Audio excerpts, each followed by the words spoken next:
warahmatullahi wabarakatuh. Kami dari kelompok 2 ingin menampilkan podcast kami yang bertemakan perundungan. Sebelumnya perkenalkan, nama saya Marsha Adriani bersama dengan tim saya Nabila Nurul Azmi. Kita juga dinarasumberi oleh saya Stefanus Septianto dari kelas 12 BDP 2. Oke. Jadi Kak Stefanus nih ya. Iya. Sebelumnya nih Kak, kita mau tanya-tanya nih. Kakak tuh kan pernah nggak sih Kak jadi korban perundungan gitu Kak? Pernah, sering dari gimana ya gue ngomongnya. Jadi gue tuh dari SD kan sampai sekarang tuh benar-benar masih jadi kayak korban perundungan gitu. Tapi gue nganggap tuh kayak ya udah biasa aja, sepele gitu kan. Karena buat gue ya gimana ya, mental orang kan beda-beda. Iya. Gue sempet down sih, cuman gue kuat-kuatin gitu. Gue bikin biasa aja tuh. Jadi kalau boleh tahu ceritanya sedikit atau Gimana? mau berbagi cerita sama kita sedikit, boleh? Boleh. Salah satu contohnya aja gitu Gimana Kak. ya? Contoh tentang kakak sebagai korban perundungan. Banyak ya,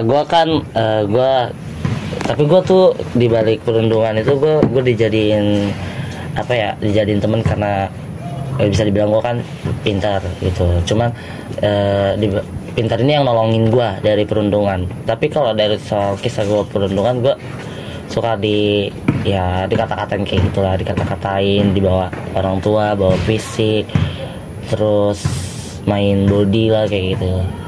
Orang-orangnya sih nggak perlu disebutin ya, banyak. Ya. Kalau boleh tahu tempat yang sering kakak alami tuh kayak tempat yang sering buat kakak jadi ngerasa dirundung itu di mana? Banyak banget, di kelas bisa contohnya. Kalau di sekolah gitu atau di? Iya, di sekolah. Di sekolah. Di rumah juga ada, tapi nggak banyak, lebih banyak di sekolah. Jadi kalau kita boleh tahu juga nih reaksi orang tua atau kerabat-kerabat kakak tentang perundungan ini gimana sih Kak? Sejujurnya orang tua gue nggak suka ya sama perundungan kayak gitu, karena nggak baik namanya anak-anak, apalagi kan yang orang tua aja, maksudnya orang dewasa aja yang kayak buat ngelakuin perundungan itu udah fatal banget, bisa sampai bunuh-bunuhan kan.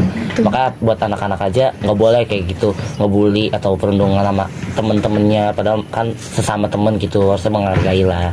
Nah, buat tanggapan orang tua gue sih kayak gitu, cuman tentang diri guanya mereka nggak tahu, karena soal kayak gini gue nggak pernah bilang, karena gue dibully, gue dirundung, gue nggak pernah bilang sama orang tua gue, keluarga gue nggak pernah bilang, gue tutup rapat-rapat itu, gue simpen sendiri.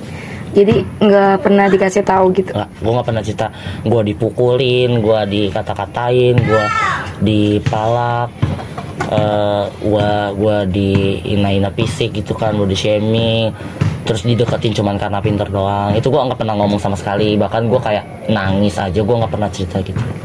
Jadi masuknya tuh perundungan ini tuh kayak bullying secara fisik, verbal, fisik, non fisik, omongan, itu semuanya. Tapi buat mereka kan kayak ini seru anjir, itu bukan soal bully biasa, itu kayak bercanda gitu, seru gitu orang kan. Tapi buat orang-orang kan, buat orang yang dirundung, orang yang dibully kan beda, kita kan tahu.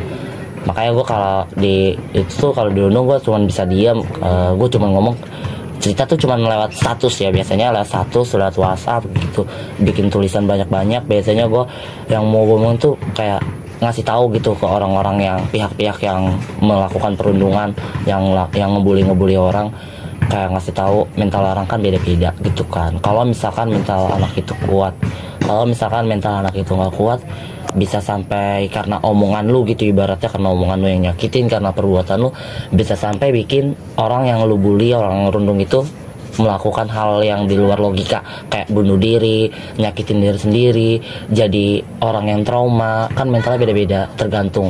Kalau gue lebih ke trauma ya, gue nggak sampai bunuh diri, gue lebih ke trauma aja. Gue lebih orangnya ketakutan aja sekarang kan, takut sama orang kayak gitu. Cuman gue biasa-biasain buat biasa aja, kayak nggak ada apa-apa gitu. Tapi pernah nggak kayak berpikir kayak udah lah gue bunuh diri aja, atau ya, pernah berpikir karena kayak gitu. perundungan kayak gitu? Ya pernah berpikir kayak gitu, tapi gue mikir lagi, ini nggak penting sih, cuman kayak gitu doang. kalau misalkan gue dibully, dirundung ya udah yain aja gitu kan, biar seneng aja. Soal mental ya dipaksa-paksa kuat gitu, dipompa-pompa kuat gitu. Kalau berpikir buat bunuh diri iya, cuman karena gue nggak niat-niat banget buat ngelakuin, karena masih mikirin nasib gue ke depannya kayak gitu kan, masih mikirin gue kayak begini nasib ke depannya gue gimana ya kan, masih jauh, belum sukses, belum kerja, belum kuliah segala macam. Gue masih mikirin itu, jadi gue dirundung, gue dibully, gue biasa aja sih. Buat apa ya, gue topikin buat udah bercanda aja gitu. Oh bercanda buat lu, bercanda buat gue mungkin enggak, tapi bercanda buat lu ya udah iya, lu ketawa-ketawa seru ya nggak apa-apa. Buat gue enggak sih, gue coba buat nutupin aja.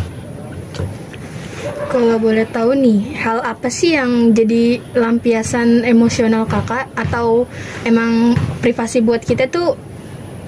Hal yang gue lampiasin nih kalau gue lagi dibully kayak gitu, ya gue nangis aja. Nangis pun gue nggak langsung di depan nih, gue dibully di depan gue nggak situ, gue kayak ketawa aja. Paling gue nangis kayak kamar mandi, gue nangis kamar. Gue nggak pernah cerita sama temen-temen gue juga. Terus pelampiasan gue bukan pelampiasan yang negatif ya, gue nangis nyakitin diri gue sendiri, tapi pelampiasan gue lebih ke pelampiasan positif. Gue nggak suka ngelihat orang-orang di sekitar gue, siapa aja gue kenal, gue mau gue kenal mau gue nggak kenal, gue nggak suka ngeliat dia diituin sama orang, dibully sama orang. Gue bakal belain pasti sih tuh, karena gue ngalamin. Jadi gue pelampiasannya kayak gitu, gue nggak suka orang yang digituin, dibully kayak gitu kan. Jadi kalau daripada lu bully orang kan beda-beda kan, yang tadi gue bilang mentalnya beda-beda. Lebih baik lu bully, maksudnya enggak juga ya, kalau misalkan lu mau bully gitu ya udah gue aja kan, udah biasa gitu. Kalau misalkan lebih baiknya ya lu jangan bully orang lah, lu ngerti gitu. Kalau misalkan lu yang di posisi mereka gimana kayak gitu. Jadi gini kak, tentang pengalaman kakak sebagai korban dari perundungan tersebut, ada nggak pesan dan kesan kakak kepada orang yang bullying, orang yang pelakunya atau korbannya gitu, atau sebagai orang-orang yang saksi dari perundungan tersebut? Pesan gue sih kayak buat yang dirundung dulu ya, buat korban, jalanin biasa aja. Iya tahu nggak gampang gitu kan, nggak kuat. Cuman gue cuman mau ngasih tahu, lu dibully, lu dirundung bukan berarti lu nggak penting gitu. Kehadiran lu tuh nggak penting buat semua orang, tapi kehadiran hidup lu penting. Hidup lu masih panjang gitu, maksudnya kan masih penting buat masa depan lu juga. Jadi so buat yang dirundung harus biasa aja gitu, maksudnya dikuat-kuatin aja mentalnya. Terus buat yang pelakunya, buat yang ngelakuin perundungan, yang pembulian, saran gue mending lu berhenti deh, karena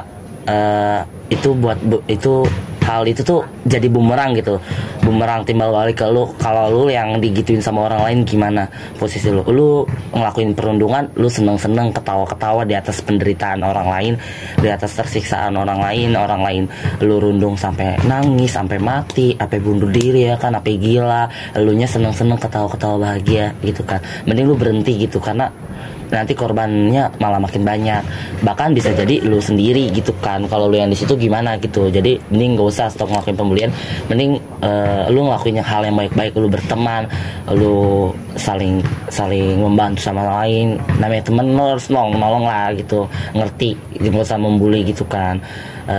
Terus buat kayak jadi saksinya gitu, nolongin lah gitu, setidaknya lu bantu gitu kan. Kalau lu nggak bisa bantu, lu juga takut, lu lapor ke pihak yang wajib, maksudnya nggak ya yang bisa nolong lah ya, yang bisa nolong orang yang dibully, kayak UNICEF mungkin, atau guru, atau orang terdekat, tetangga, orang tua, itu siapa aja lah yang kalau lu ngeliat ada yang dibully, mending lu lapor gitu kan. Kalau lu nggak bisa nolongin, lu takut juga, lu lapor gitu. Iya, kayak bullying itu bukan suatu tindakan lagi ya, kayak perilaku yang fatal banget gitu kan, iya. Bisa menyebabkan kematian. Secara nggak disadarin sebenarnya itu. Iya. Secara nggak disadarin sama si pelaku kan, cuma omongan doang, lu baper banget, lu gue cuma mukul dikit doang, gue cuma gitu. ketawain dikit doang, kata-katain dikit doang, baper banget, alay banget sih lu kayak gitu kan. Nah itu mending ilangin deh kata-kata itu, karena lu nggak ngerasain apa yang dirasain sama tuh orang yang dibully kayak gitu. Cuma nanya kata omongan lu kan, ada peribahasa lidahmu Harimau. Mulut lu harimau, kalau lidahmu itu setajam pisau kayak gitu. Oke. Jadi pesan yang kita dapat dari perundungan ini ya guys, kayak apa sih manfaatnya kalian ngerundung gitu? Emang sih kayak ada satu anak yang mungkin kurang kasih sayang dari orang tuanya, makanya mereka ngerundung buat kesenangan mereka, kayak mereka cari perhatian gitu. Tapi mereka tuh nggak mikir kayak suatu tindakannya dia tuh bisa berakibat fatal buat orang lain. Ya, membahayakan orang lain tindakan mereka. Jadi saran gue di sini, selaku gue juga sebagai korban kan, udahlah nggak usah dikasih tahu ya gue korban. Ya gue mau pesan buat lu pada di luar sana, mending stop gitu buat ngebully, karena kayak nggak pantas gimana ya, itu tuh nggak bagus banget buat lu lakuin gitu kan. Hanya 1 kata, 2 kata, 3 kalimat lah, segala 1000 kalimat pun lu bisa ngancurin bukan perasaan lagi, tapi lu bisa ngilangin nyawa orang gitu. Jadi stop ngebully.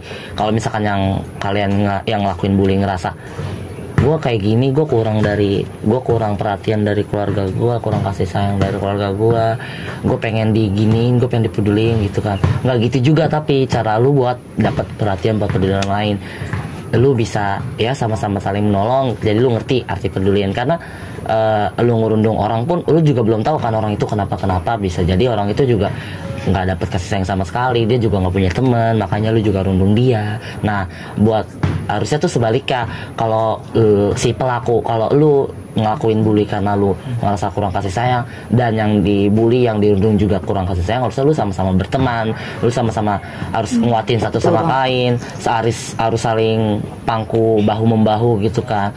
Lu harus sama-sama saling menguatkan gitu, biar lu nggak berdiri di atas kaki lu sendiri, tapi lu bisa berdiri ngebantu orang lain juga kayak gitu.